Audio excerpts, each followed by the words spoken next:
can't wait. We got any peas? We're really excited. 3.6 seconds, put your hands up. I tell you, this one, it takes 8 minutes, 15 seconds. That is the speed of light. Okay, there it is. To get through, it takes 8 minutes and 50 seconds for a light beam to get from the sun to us here. Here's the final one, okay? How long do you think it would take to travel the whole cosmos at the speed of light? The whole cosmos, okay? That's it. All the universe, all of it, from one side to the other, it's expanding, but let's just run with it. Okay, if you're traveling the speed of light, let me tell you, okay? I'm not going to give you guesses for this. Okay, it would take you 46 billion, not minutes, not hours, years. 46 billion years traveling the speed of light. It would take you 1.26 seconds to get to the moon traveling the speed of light, but to go across the whole of the cosmos, 46 billion years. See, the universe is big, big, big. It's very big. The God who made the universe, well, he's big, big, big. Yet Christmas, we remember, he became small, small, small. Can we have little Emily? Is little Emily knocking about? Here we go. I just want to show you. Okay. Come on up. Here's a relative newborn. How old is Emily? 8 weeks. Come on up. Here's little Emily. Cute. So small. I was chatting to my Muslim barber last week who cut off lots of my hair. And he was saying to me, God could no way become a baby because God cannot be dependent. No one can touch God. And yet the marvel of Christmas is that God really did become a child. Utterly dependent. He became one of us. Thank you. I think give a little round of applause for that. What humility. What a cost. Verse 14 put it like this. John chapter 1 verse 14. The Word became flesh and made his dwelling among us. God entered our family, the human race, so that we might enter his family, the eternal family of God. The question is, how did we treat him when God became part of our family? Well, have a look at verse 10. We treated him really badly. Look at it. He was in the world, and though the world was made through him, the world did not recognize him. He came to that which was his own, but his own did not receive him. Amazingly, God became one of us, and what did we do with that?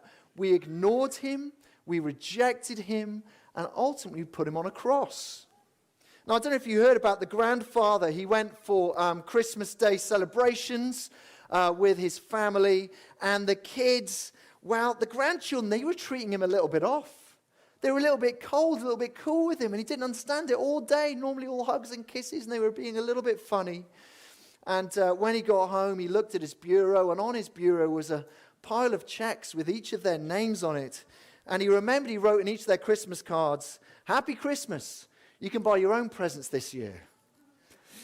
Okay, that's it. No, not that. It didn't. I thought that was funnier than that, but clearly not. A great misunderstanding. But not so with us and Jesus. Jesus walks into our world, the creatures that he made.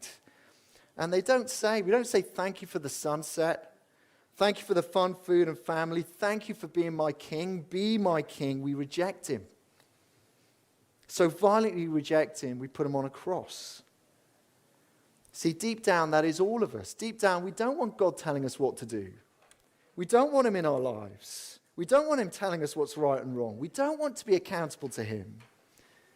See, we all do it. That's what the Bible calls sin. We reject him.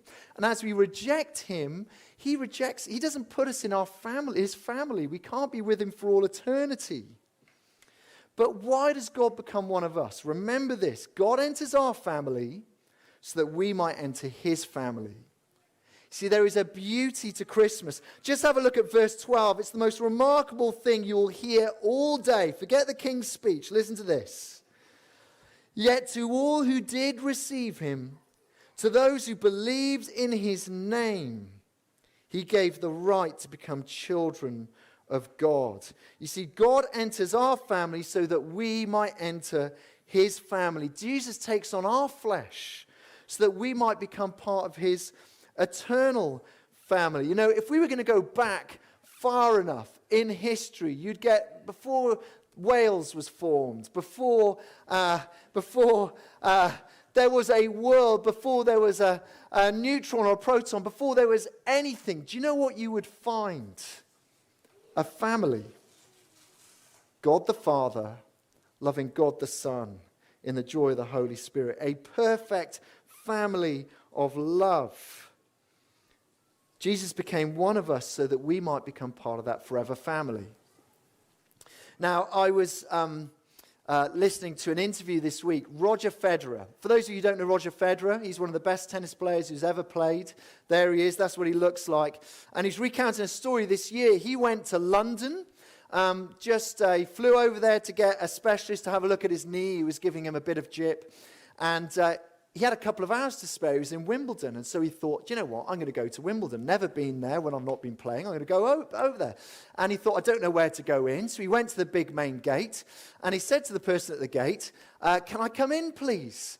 And the person at the gate said to them, have you got your Wimbledon card? Only people with a Wimbledon card. He said, I have got one, but it's at home in Switzerland.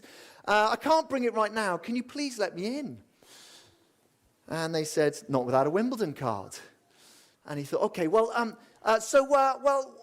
just so you know, I'm often don't have to come through this entrance because in the summer I'm here with the players. I get to play. Who's trying to not give it away, but I come in with the players. Can I come in? And they said, you haven't got your Wimbledon card, no. And he said, this is the final straw. He said, I've won this championship 8 times. Can you let me in? You don't have a Wimbledon card, no. And so she said, you need to go around to the side entrance. So she went around to the side entrance, and there he met some security guards, and they recognized him. They said, oh, it's Roger Federer. Can we have a selfie? He said, yes, you can. And he had a selfie with them, and they said, have you got your Wimbledon card? He said, no. They said, it's fine. Come on through. And as he went through these doors, there was the head of the Lawn Tennis Association there to welcome. They treated him like a king. And he said, do you know what he felt like doing? Going to the other side of the gate, knocking on it, and said, I'm in. I'm in. There he was. You see, Roger Federer, do you know to get the Wimbledon card, do you know what you need to do? Either pay a lot of money or win Wimbledon.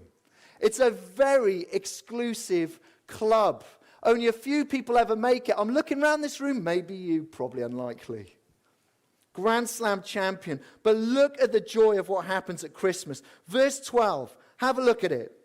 Okay, yet to all who did receive Jesus, to those who believed in his name, he gave the right to become children of God. He gave them the right to become part of God's forever family. See, here is a club that by nature none of us belong to, but the offer is open to all of us.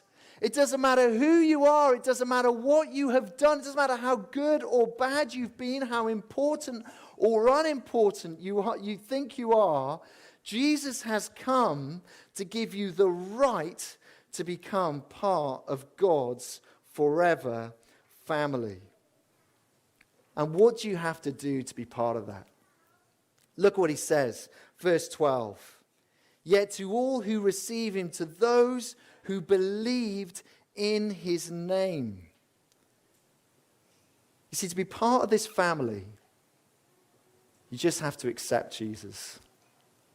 You have to trust him. You have to say, please forgive me for all my wickedness. Please be my king. Please let me be part of your family. And that is the gift that he loves to give all of us.